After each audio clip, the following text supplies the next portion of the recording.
Welcome to another Wheel of Time video. In this video, I'm going to be reacting to your theories about what's going to be happening in Season 3 of the Wheel of Time. I asked people in my Discord to post their theories in a specific channel that I made for Wheel of Time theories, and so that's what I'm going to do. I'm going to read through all of them, well, not all of them, actually, in this video. I think I get through maybe half of them, and basically tell you my thoughts on your theories. If you also have theories, you can leave them in the comments of this video, and then I will, because I have more to go through, so I will do that in the next video. But yeah, the spoilers in this video go pretty damn far. They go as far as Towers of Midnight, which is the second to last book in the series. So, again, if you haven't, like, damn near finished the series, this is not a good video for you to watch. Sorry, there's pretty heavy spoilers. But if you have, enjoy. Let's be nerdy with Let's Be Nerdy. Let's be nerdy with Let's Be Nerdy. Alright, let's begin. This first one is from Pilks, and he says, I have thought Leane seems to be channeling through the staff. What if it's a Terangriel TGS boy? Okay. Or even a reimagined version of Vora's Sangreal. I think how badass Maddie would look going beast mode with it, especially if you've got some of those Two Rivers quarterstaff lessons. Okay, I was like 2R, whatever. Imagine her using it to blow Seanchan flowers out of the sky when the Seanchan attack the tower, as well as using it as a staff to defend herself. That would be very cool. It would. I don't think so. I don't think so. A, it doesn't look anything like the Sangreal, like Vora's Sangreal is described as in the books. But I will say, okay, the rest of these I have not seen. This one, Pilks actually mentioned to me before I made this channel. So I had thought about this. And then when I got the high-res shots from the trailer, I was looking at it, and I don't think so. And oh man, I'm going to have to set up again. Okay, I'm going to get the pictures. I'm going to get the pictures and show you. Okay, sorry, I got this set up. All right, so these are the shots from the trailer. So this is Leane. She's about to come to Swan's defense. She's going over. Look, the weaves are not coming through the staff that she's holding. She's weaving around her. Like, if they were coming out of the staff, I could see this, but if you go through it's just, they're the way the weaves always do. They surround the person. So, and then they coalesce in front of her hand, not even really in front of any part of the staff. So, yeah, I wouldn't normally, but I had thought about this one already, and then when I got these shots, I was like, oh, it doesn't look like it's coming through the staff at all. So, it's a really cool idea. It would look cool, but I do not think that this is Vora's Sangreal. That's my theory. Not definitively, obviously. I don't know anything. These are all theories. Okay, next theory is from Alex, the dark one. Sorry, I know, I know Alex. The dark one. So he has two theories. Number one, Elayne is going to have one of Egwene's scenes from the accepted testing. Oh, the one where she is, as Queen of Andor, refuses to let Rand die and abandons him. Oh, I would love that. Sorry, I haven't even looked at number two. Because, you know, one of the things the show is doing that I think a lot of people who maybe, you know, other book purists, whatever, are upset with is that the show is showing us things that happened off screen. So we know it's going to show us some of the futures, or at least flickers of the futures that Moiraine saw when she went through the rings. And I love that it's doing that. Like, I love that it's this idea of all the stuff that happened in the background in the books we're getting to see. Elayne did have her test, but it happened off screen in the book. So it would be interesting. I wouldn't mind. I wouldn't mind if they showed us some of it. I do want to see Egwene's, but and they can't do it 3 times. Like, I feel like it's already going to be enough of a repeat beat to show us Egwene's, but if they combined them, yeah, give it to me. Okay. Number 2, yeah, okay, sorry, I didn't even look at it. Moiraine is going to have the flicker moment. The flicker. I don't even know how many times. Has anybody counted? I'm sure somebody's counted. Anyway, whatever. I think that's true. I think that's exactly what that is. We're going to get the flicker through Moiraine, and then Rand, of course, will get his way back to Terangriel scene. So, yeah, I think, I think that's almost certain what's going to happen. Okay, Toffee Stedith. Oh, I think I went through this last time. Toffee Stedith. Am I saying your name right? Tofi's... okay, anyway. Their theory. Perrin will take a mostly normal land-bound route to the Two Rivers and will encounter Fael roughly in the White Bridge, Barrelon vicinity. She will follow him to the Two Rivers Methrin because of the horn, but also because he looks like stuff happens around him, and that's how you get into legends. She will be the first to call him Golden Eyes, but in a teasing way, like she calls him Blackhead. Sorry, Blacksmith or Woolhead at first. I'm sorry, that was dumb. Anyway, yeah, I love that if she's the first to call him Golden Eyes because he's got the golden eyes. Yeah, that would work. Okay, so like, instead of going through the ways, I think, oh, interesting. Okay, I think Loial is going to go with him. I think so I can see, like, I'm not sure how else he would justify Loial going with him. Like, that's the justification for Loial going in the books as well, is we need help through the ways. Oh, I'm sorry, I'm thinking this through. I don't know. Because I think we need to go through the way, and that's how the Trollocs are getting there too, right? And they can change things. Obviously, they can change things, but okay. Oh, but I think you're saying mostly normal landbound route. So maybe they travel a bit, like maybe the Waygate doesn't open like right outside of the Two Rivers. It opens like in another place, like Whitebridge or Barrelon or something, and then they meet Min there. I can see that. I can see that working. All right, newsreader's theory. Maxim will replace Gaul's character arc. Yeah. Because I think that's probably very, very likely. I hadn't actually even thought about that. But it does look like, I mean, again, trailers don't show us everything. It does look like, though, from what we're seeing in the teaser, the trailer, and just like, I haven't seen any sign of Gaul. So, yeah, I could see that being Maxim. That makes sense to me. That makes sense. I mean, it could also give a lot, like, because a lot of Gaul's character arc is his, he has character growth and things that are happening in his relationship with Bane and or Chiad.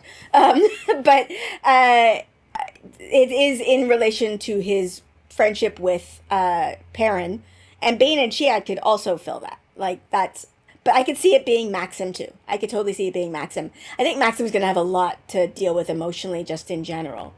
But they could be talking about grief together. They could be talking about grief and, like, moving on together. Like, I could see a conversation happening between like, Maxim and Perrin about, like, the guilt maybe that Perrin might feel when he starts to have feelings for Fael, and Maxim could, like, help him, talk him through that. Oh, I like this idea. I like it.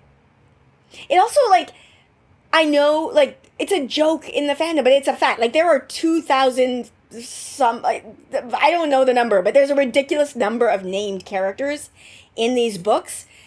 And the show could do that. Like, they could just keep introducing new people, and they are going to keep introducing new people. But I bet you one of the I was about to say one of the maxims, one of the things that they're going for, like one of the philosophies that they are going for, is to consolidate characters so they don't have to introduce as many, so that the audience doesn't get lost. So yeah, I could see them using Maxim, like just folding a character arc into him. All right, the Dark One. Speaking in character as the Dark One. Chosen Ishamael will return because his duty is not yet done, and I do not reward failure, and will be good way to set up for season 4. Oh, season 4, please, please, please, please, please.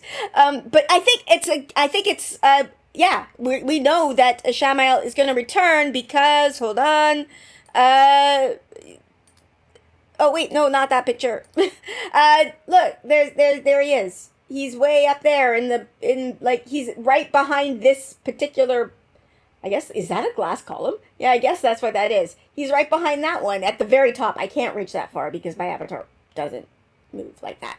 But yeah, he's going to be in the season. So this is a very, very good theory. All right, another one from Pilks. Elayne and Avi will hook up. Do you think they'll do that this season? Do you think they'll have enough time to spend together for that? I mean, I guess, I don't know. Sorry, I was thinking, like, Lan and Nynaeve in season 1 didn't really spend that much time together. But they did. They traveled together for, like, at least a month before, before the episode 7 and then smooching that happened that I was very happy about in season 1. I'm because I don't know where Abby's gonna be. I'm pretty sure she's gonna go to the waste. Sorry, I'm having trouble thinking of words right now. But yeah, I guess they could, like, if they could do it. It could work. It could work. I'm way more comfortable with it in the show than I am with the idea, like the way, if in the books, I don't know. I know everybody assumes that the lesbian wants this, and I just when I'm reading the books, I don't because it's just too.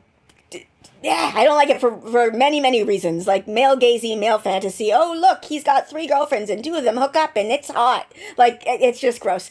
But the show, I think, could handle it in a way that wouldn't feel like that. I know it's possible, like, so I would be okay with it.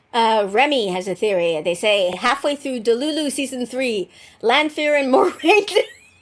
Oh no! Lanfear and Moiraine do kinky stuff. Like, there was a possibly kinky in the teaser, which was why it's not full Delulu prediction, but it will depend on the context. I mean, I would definitely be okay with it. I don't know. I shouldn't. I shouldn't want it, but I do. But I don't know how much we would see.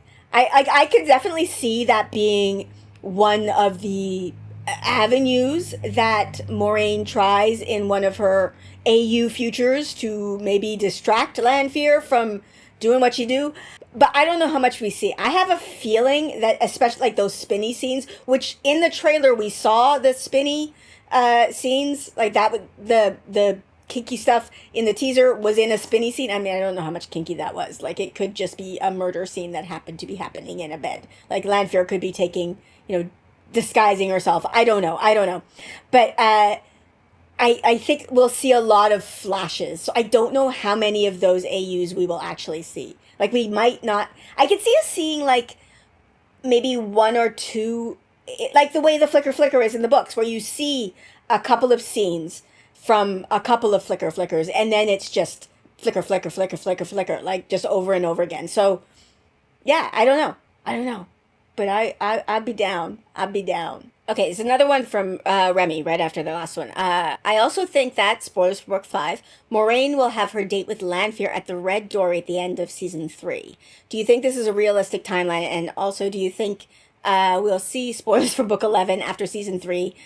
Okay, I see where spoilers go. Moiraine isn't dead, and see her time there before Mat. Tom and Jane Farstrider rescue her. Though I'm not sure if that would be interesting, or would they change it? Would they change who goes to get her out?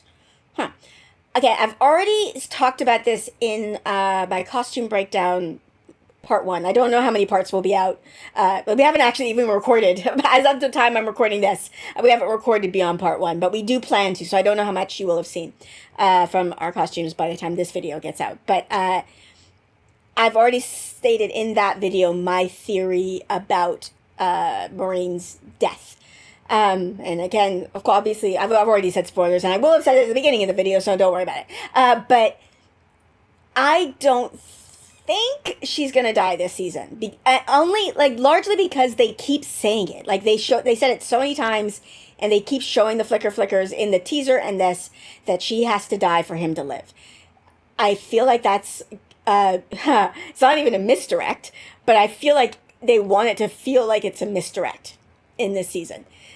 So we will think that she's going to die all season, and then that she doesn't die. And I have, after looking at her costumes, I kind of have a new theory, where in a lot of, like, at least 2 of the flickers, she's wearing the same outfit that we see her wearing in, like, one of the teaser, or one of the promo shots, like, of Moiraine holding the totem ball, and with Lanfear holding her, cradling her in his arms, and he's got a bloody nose, and she's got stuff on her face, and she's obviously very, very distraught.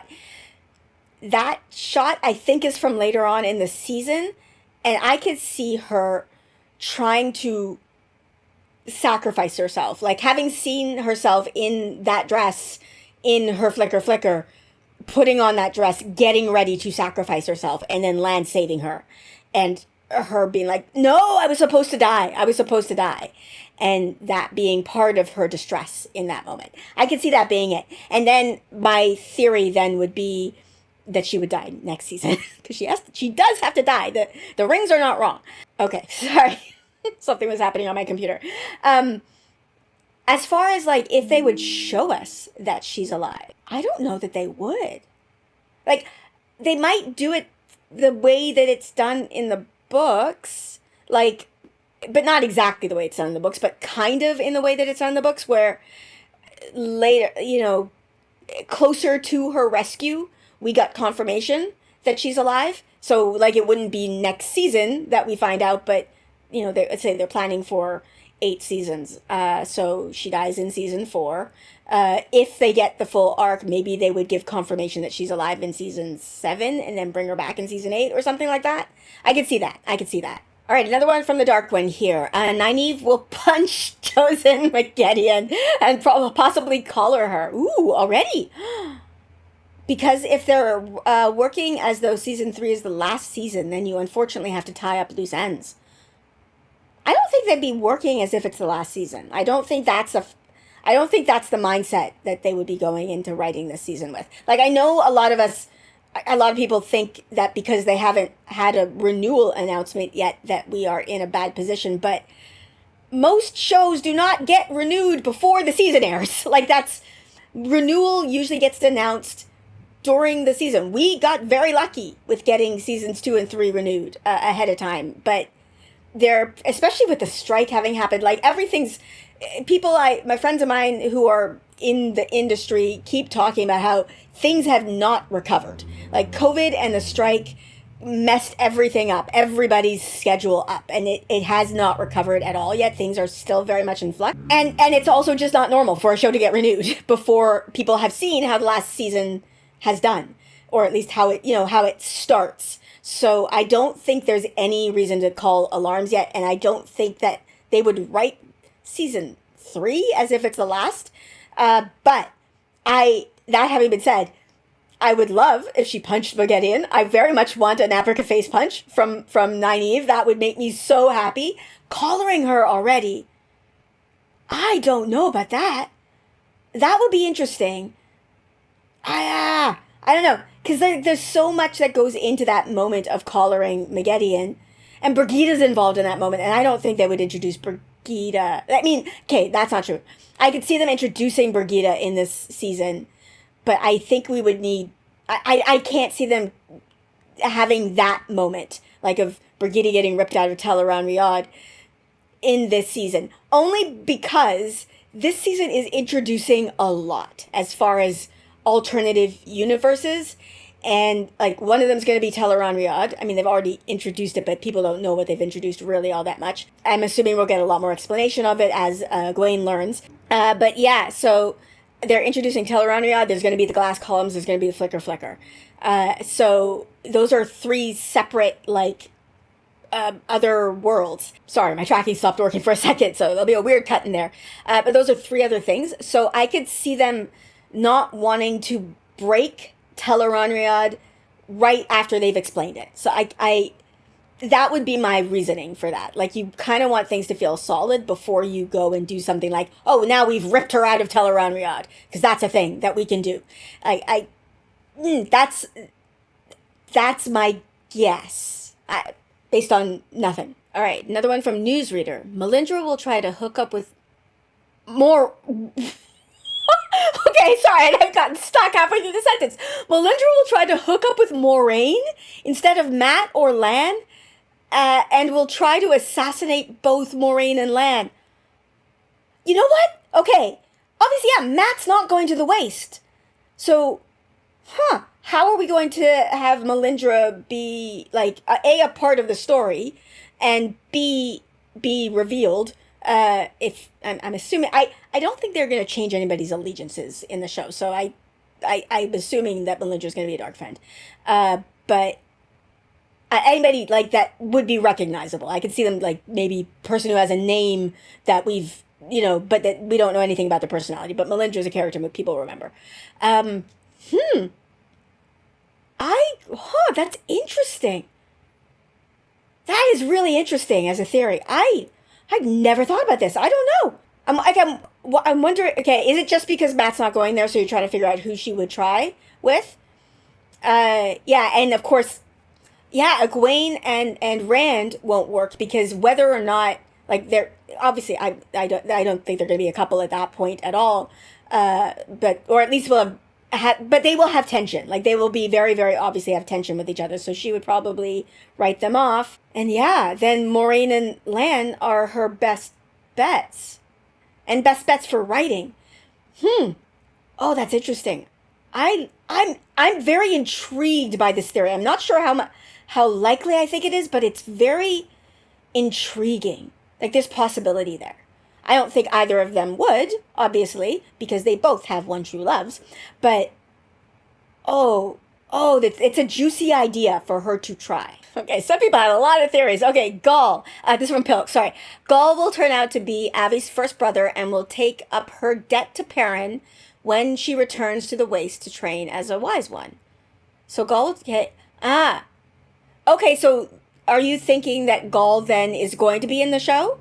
Because we have not seen any sign of Gaul. We haven't seen any sign of him. Like, they could be hiding him from us. They really could. I could see them doing that. Like, it's not something I could, I think is beyond the show. They could be hiding Gaul from us book fans so that we all go, when he shows up, and it'll be a moment. But I feel like if he was, my instinct is no, because I feel like if he was there, in that shot, especially the shot, like the one with Loyal running and he's got Bane and Shead beside him, I think Gaul would be there in that moment.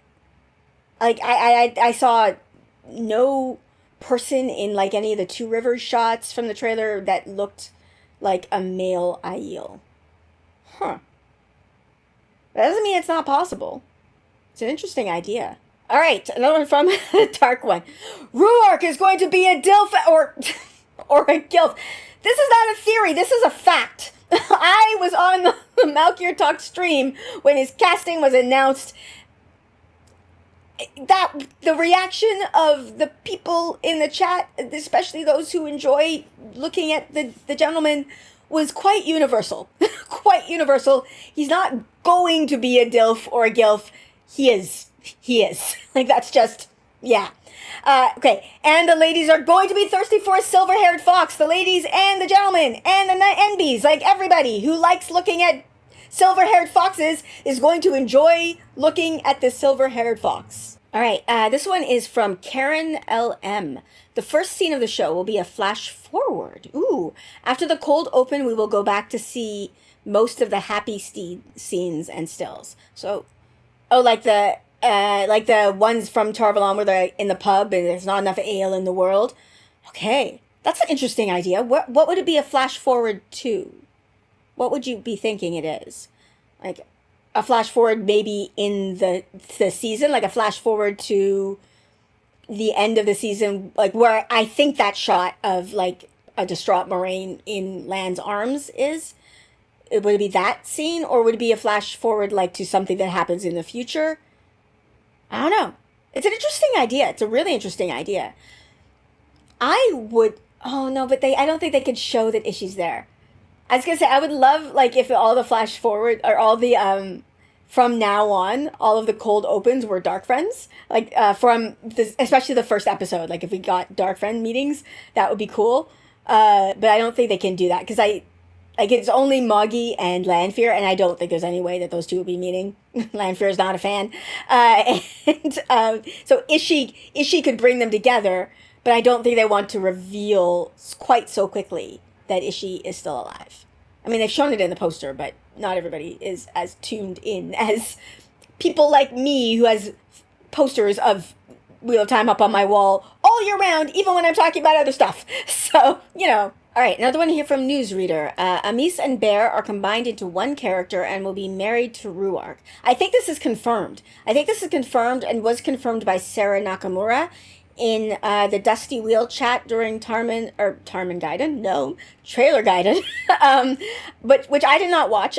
Because I was asleep. I would have, if whatever, but I was asleep during Trailer Gaiden. So, but Bree told me during, again, that costume video that Sarah Nakamura showed up in chat and said that while writing, they had to end up combining them, and so they've been combined into the character Bear. But for some reason, like, if they had known I can't remember, and I was not there, so I did not see the comments in chat. If somebody saw them, I would love to know exactly what Sarah said. But something to the effect of, if they had known, they probably would have named her Amis, but they didn't realize until too late, so her name is Bear. I don't know how... I don't understand why that happened. Like, you couldn't just, find all and change. But I don't know. But anyway, I think it's confirmed. I think this is confirmed. As far, about them being combined. I don't know about being married to Rhuarc. Okay, Alex again. The Sundering of the White Tower will occur in episode 1. Based on previous tweets from actors, someone that we will lose our minds right from the word go. I think this is true. I think, and that means then that the cold open would, I don't think we would get the happy stills, like the happy shots in episode 1, maybe. But yeah, because I think the shredding, I don't know, Rafe has just named that scene for us, at least for people in my circle, in that we're going to end up calling, like, that scene, it's going to be called the shredding in the fandom for a while. So I think that happens. Like, I think Leandrin gets exposed, and then it's just the shredding happening in episode 1. And then maybe, like, everybody gets to Tar Valon after Falma, like, from Falma, after the shredding. No, they can't. That's not possible. That's not possible. Because Nynaeve is there. Nynaeve is there during the shredding. So, okay. Rewinding. And why are they, like, having fun in Tar Valon? I don't understand. Okay, I don't know.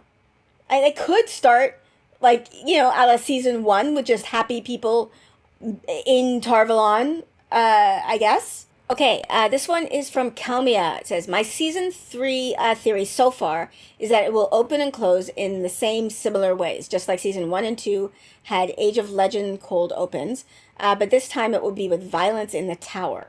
Did season 1 have an Age of Legends cold open? No, season 1's cold open was Leandrin chasing that poor male channeler. But season 2 definitely season 2 did not have an Age of Legends cold open either. Okay, but I see what you're saying, Kamiya. Like, the end of the season had something from the Age of Legends. Okay, like in episode 8. I get it. Okay, I see what you're saying. But this time it will be with violence in the tower. Episode 1 with the Black Aja, as implied by the trailer, and episode 8 with book 4, Swan, being deposed and the tower splitting. Okay, so you're thinking that Swan's deposing will happen at the very end of the season. I could see that, actually. I was assuming that would happen sooner, but I could see them doing that, like, because that would give us way more time to see Swan as Amerlin before deposing her, which would make it hit harder. Also, just give us more Sophie Okonedo in power in that moment before her deposition. That's not the right deposing, I guess. I can see that. That works narratively in my mind. Like, it obviously changes the timeline from the books, but that's okay. It definitely works narratively, though. Okay, this was a follow-up comment by Pilks here. I think the Black Aja fleeing, not the Sundering. We need more time with Elida before the Sundering. And yeah, that's true. But I do think the fleeing of the Black Aja and the shredding will happen in episode 1. I think that's pretty much confirmed. But this, seeing more time with Elida as well. Like, one of the things the show has leaned into is showing us the politics. Or at least, I don't know, I don't think it's shown as much as people think it has, but it definitely has alluded to the politics that is happening in the White Tower. A little bit more than I think the books did. We're spending more time with the Aes Sedai. And I think that allowing it to simmer more, especially with Shora as Elida, I think that would be good. Like, just seeing her maybe working and becoming suspicious, especially because we haven't met Elida yet. That's true, yeah. We haven't met Elida in the show, so we definitely need time with her. So, yeah, episode 8 works. Maybe episode 7. Episode 7 could be it, too. And then, like, episode 8 could be, I don't know, Battle of the Two Rivers? I don't know. Another one from Newsreader. We might get tree singing in the Age of Legends before the boar is created and the Column Dawn is destroyed. Yeah. Oh, I would love that. Like, especially if they do, like, the whole, not just tree singing, like, with the Aiel involved in that. Oh, that would be, and it would be so good. At that point in time, hopefully we will have spent more time with the Aiel, so we will have seen them as a warrior culture. And then to see them being peaceful and growing things with their song. Oh, I love this theory. I love it. I want it. I want this theory to be true. All right, this is also from Newsreader. It's just the next comment. Joya Bayar will get captured and interrogated by the White Tower while other Black Aja sisters escape, and that's how they find out about Tanchico. That makes a lot of sense. That there's like that mystery shot from the trailer where it's just like a person in a room, and the only thing you can kind of tell about the person is that they are bald. I could definitely see that being Joya. And yeah, that makes it definitely makes sense. Like, otherwise, why on earth are they going to Tanchico? Like, I don't know. That could play out pretty much the same way it does in the books, basically. And then another one from Newsreader. Not my theory, but I saw someone speculate that Mat will find a red stone twisted doorway in Tanchico and go through it and then eject it through the other one in Rhuarc or Rhuarc. I cannot wait for the show to say this word. I vacillate between either pronunciation. I don't know. But okay. That is a really cool idea. That's a really cool idea. And that would kind of actually thematically consolidate the Elfin and the Ylfin, because like one twisted stone doorway was in one place and the other one was in another, so that would sort of give them like a connection. I mean, not sort of, that would very much give them a connection. So when they could like even maybe show us Mat finding one, and then like as Rand is walking through Rhuarc, we see the other one. Like, oh, that would be cool. Oh, that's interesting. That's really interesting. If this one is true, I will be very excited. Okay, this one's from Pueblo Native. Another thought. Elayne's view of her putting on the rose crown is from her testing, and she's having to execute Rand. I don't have those pictures, but I'm pretty sure when she's putting on the crown, she's wearing her novice whites. So I don't think that's... It's a theory. It's a good theory, but I don't think so. Just because... like, why would she, in her testing, be wearing the crown in her novice outfit?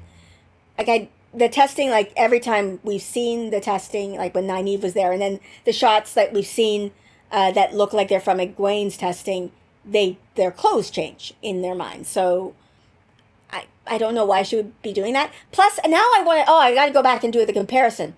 But from the trailer, there's a shot of Egwene in her novice whites in a room, and then there's, of course, the shot of her from the teaser putting the crown on her head. I think they're in the same room, and I think that room is Swan's study because of the terangrial that Swan has on her wall, the one that lets her into the, love shack. Okay, Newsreader back with another borrowed theory. We will get a flashback of the Andor succession war in which Morgase is crowned queen and she is pregnant during the coronation.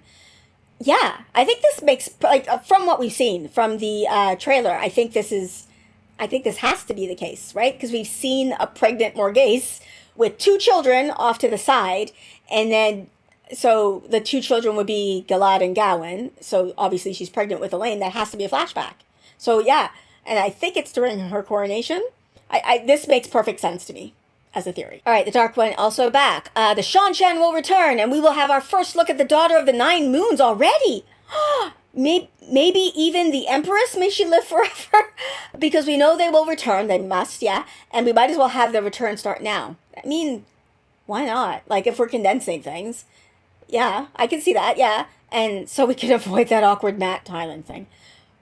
I don't want it. If the show does have the Mat Thailand thing, I want them to deal with it a lot more sensitively than it is in the books, because it is distressing. But I don't want to see it. I don't want to see it personally. So yeah, if we can skip it, that I'd be cool with it. But if they handle it well, it could be really, really good, because I don't want to talk about it too much, just algorithm, not a fan of this conversation, but even like recent shows do not deal with that sort of trauma, especially when it is inflicted on men. They just don't deal with it well. Like even what show? The Boys. There's a male character in The Boys who is a victim of that same kind of trauma, and the way that it is dealt with in in that show, again, they play it off like it in a almost comical way. I don't know. We still haven't figured this out. We still haven't figured this out as a society, I say, as apparently the spokesperson. But I would hope that the show would deal with it. If they do it, that they would deal with it well. But also, I kind of hate her, so I don't really want it. All right, newsreader again. Alanna, while traveling with Perrin and co, will make a stop at Caemlyn, to meet with Morgase and Elaida to inform them about the shredding, thus prompting them to go to the White Tower and inadvertently setting up the Tower coup. Okay, that's interesting. Do you think Alanna would talk to Elaida? Like, reds and greens generally don't get along. I know we saw like a red and a green kind of allying in that first meeting in the Hall of the Tower in season 1, but even that, like, everybody was shocked when that happened. I can't. I'm like, I don't know. I'm trying to think. Would the Alanna that they made in the show want to talk to Elaida? I feel like she wouldn't. I could see her going to tell Morgase. And I guess, yeah, if she has to, then maybe she has to tell Elaida, like, because Elaida would be there. Interesting. Corsura, there will be a Starbucks cup in one of the Age of Legends flashbacks. Rand lives through, okay. Yeah, calling out Game of Thrones a little bit there. Sorry, there's a follow-up here. Seriously, I hope there will be some nods to our time in there. That would be interesting. That's such a fine line that shows have to do here, because that becomes dated so quickly. Like, think about those shows that do that, like any movie or show where they like or in the future and they reference something from our time, and then like 10 years later you're watching and it's like, oh my gosh, the thing from our time looks archaic. And so, it's such a fine line you have to walk with that. All right, this one is also from the Dark One. Alex. Inquisitor Valda will be at the Battle of the Two Rivers, possibly Padan Fain as well, since we need to have the Whitecloaks put in their appearance per their contract that's signed with the creator. I mean, we know that the Whitecloaks are going to be there. Padan Fain is there as per the books, and it makes sense for him to go there in the show. Just because, I mean, obviously he's definitely there in the books. Would he be with the Whitecloaks? Because there's also a shot from the trailer of humans running with Trollocs, right? So if they have Padan Fain there, maybe he's brought some dark friends with him and they're working together with the Trollocs. I could see that. And that, Padan Fain will have been exposed, like Perrin will be telling people. I'm assuming that he's the one who brought the Trollocs. We know this now. Inquisitor Valda, would he be there too? If we have the Whitecloaks, might as well have Whitecloaks we know. So yeah. And another one from the Dark One. Here's one. Alanna's warder doesn't die at the White Tower. He dies during the Battle of the Two Rivers. Or she loses one during the White Tower and a second at the Two Rivers. I had this thought the other day. Like, I literally was just on my way to work, walking towards the bus stop, and I literally was like, oh my god, what if Maxim dies in the Two Rivers and she loses 2 warders? That would mess her up. And again, like, they are setting her up for the thing that we all know is coming. If they like mess her up that much, like, it just, oh wow, that would mess her up. That was the thought I had. I don't want it just because it would make me sad, but also it would be very like juicy story wise. So yeah, because let's have that 1-2 punch, and her being in a messed up state of mind at the event they do have her. But in the event they do have her bond ran, I think that they are definitely setting that up. Like, there's too much groundwork for it. If they don't do it, there's a lot of stuff that they did in season 2 that is going to feel like a waste of time to me. Okay, from Rapunzel here, the screenshot from the trailer. Joya is the Xena reborn. should I reveal this? I did not watch Xena, Warrior Princess. I've never seen it. I know about it, and I know that it is just like a show that was rife with subtext. I never watched it. So, like, I'm assuming that like, those letters, yee, is a thing that is from the show. I'm sorry. And another screenshot from Newsreader. This is Cheswell fucking Emery. Oh my god, I hope so. Oh my god, I hope so. Cheswell fucking Emery. If you do not know the Cheswell fucking Emery, where you been? But, okay, Rafe told a story about, in the writer's room. Okay, one of the things he has said, and I think is actually very, very smart, is that they have people who are on their writing staff who have not read the books. Because the reason I think that is smart is because not everybody watching the show will have read the books. And so people who, when you know so much about something, you forget what people don't know. And you forget what was confusing to you the first time, or like the first 5 times. Things become second nature to you. And like, it happens to me all the time where I know something that happened in the books, but I don't know where I know it from. And sometimes it's not even things that happen in the books, but it's like from an interview that Robert Jordan said. And I think it's from the books because it's just knowledge that I have. So they have people on staff who have not read the books. And at one point they were talking about like something they needed a yellow Aja for. And they had written Cheswell Emery. And he was like, the way he said, and I'm in the writing room going, Cheswell Emery? Cheswell fucking Emery? Did you just Google Yellow Aja and pick out any Yellow Aja? It's not gonna be Cheswell fucking Emery! Because those of us who know she's Black Aja. You can't just slip her in anywhere that you need a Yellow Aja. So we all just call her Cheswell fucking Emery now because it's amazing. I want this to be her so bad, please. Okay, the other one from the Dark One. Rand is going to sleep with either Elayne, Min, or Avi because he's 2 for 2 in betting a gal every season. That's actually true. I didn't actually realize that, but he is. Egwene in season 1 and Lanfear in season 2. Perhaps the igloo scene will be this season? Okay. Or they'll work on starting the Min being Man's main support this season and skip over the Avienda relationship. That's interesting. I think he's definitely... I think he's going to sleep with Egwene this season because... have you watched Lauren's breakdown of the trailer? I did one, but Lauren had a better resolution of the trailer, and I had that resolution. I have the high-res version now, so I've seen this myself, but he talked about this in his breakdown, and I'm going to actually do the same thing. I'm going to get the pictures up to show you. Okay, so it's very, very dark, but this is a picture from the teaser, or the trailer, with, Rand and the... it's a bubble of evil. He's going to shatter the mirrors here. And as you can see... can you see my mouse? No, you can't see my mouse. So here is a person... And over the bed, that's one of Rand's reflections, and there's a person here on the bed. It's very, very dark, but I hit enhance. I literally hit a button called Enhance Image. And I hit Enhance, and it gets brighter here. So you can see... Oh, you can't see my mouse now. Okay, so there's Rand and his reflections, and look, there's a person on the bed. That's Egwene. That's Egwene. It becomes much clearer in the high res. Like, we could be wrong.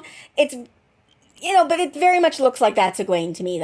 Looks like her face. So, yeah, I think Rand sleeps with Egwene this season. That does not mean he will not sleep with someone else. That does not mean that. So, we got 8 episodes. I don't know. I think on their way, maybe to Tarvalon is when we're going to see that. And then he could begin a relationship. Because I do think that they are going to have an official breakup this season. There is that scene where she's like, do you love her? And then they show us a crying Rand, which I don't know if those shots match, because the clothing that I'm seeing now, I very much can't wait to talk about that with Pez, because I could be wrong about it, but they don't look like they match to me because of the sleeves. Although when I looked at them again, the collars match. I'm getting very into the weeds here. I will talk about this with Pez when we get to that video. But yeah. I think that we're going to definitely, though, see some transition in his relationships this season. Ooh, Ooh, Dana. Okay, this is Dana's theory. I came up with this on the Dusty Wheel soon after the trailer dropped. The Andorn throne room scene is the coronation of Morgase as queen after a hard-fought succession. I also hope that this is when we will see Elaida have a foretelling about the royal Andorran line being the key to winning the last battle. In the overhead shot, we see the House Baron banner. Ooh, is that what that banner is? Okay, because Bree, Pez, and I were wondering about that. We see the House Baron banner with 3 people on green on the left. High Seat Lear Baron did not support Morgase's bid for the throne in the succession and was forced to swear fealty to Morgase afterwards. It is interesting to me that Leane is there, to the left of the Queen's attendants, with the assumedly Galad and Gawain making Morgase pregnant with Elayne. This does not line up with the timing of the succession, but it makes for a compelling shot. Yeah, it doesn't line up with the timing of the session the way it is in the books, but I could see them condensing things, like just making it much more recent, I guess. That's an interesting theory. The one issue with it is that Elaida aligned herself with Queen Morgase because of her prophecy, because of that foretelling. So she, like, it'd be like, why would she be there? But you could work it, like, if you do things exactly as they are in the books. But you could work it that she's just there as a representative of the tower during a queen's coronation. Like, that's just they sent a representative. Elaida's pretty powerful. So she's just there to honor the queen. And then she has a foretelling and just latches on. So this actually works. This actually works to me. Okay, another theory from Dana that they also came up with while on the Dusty Wheel. The scene of the doors opening dramatically into a hallway is the Black Aja with Liandrin in the lead taking over the Panarch's palace. Liandrin seems to have a thick rod in her left hand. I think it is the balefire rod they stole from the White Tower. Okay, I do think it's Liandrin. Again, high res. If the person is wearing red, I'm going to do the thing again. This is taking so much more time because I keep getting the pictures. Okay, so this is the shot. And again, hitting enhance, zooming. You can definitely see red coming, like especially here, coming through that. So even those boots are giving Liandrin to me because she had some boots. So yes, and this person could be like, that could be Chesmo fucking Emery. There's definitely yellow there. I didn't notice the rod, but yeah, that makes sense. I definitely could see that being the case for what this image is. All right, that's it. That's actually not it. There are way more theories in that channel, but I've been recording for a while. And I will do them in another video. But yeah, if you have theories, let me know in the comments below, and I will include them in the next video that I do about your Season 3 theories. But yeah, and let me know your thoughts on these theories and my thoughts on these theories as well in the comments below. And if you like my content and you want to support me, I also have a Patreon that is linked in the description below. Thank you so much to my patrons. I could not do this without you, so thank you very much. And with that, I am going to end this here. So please like, subscribe, and I will see you next time.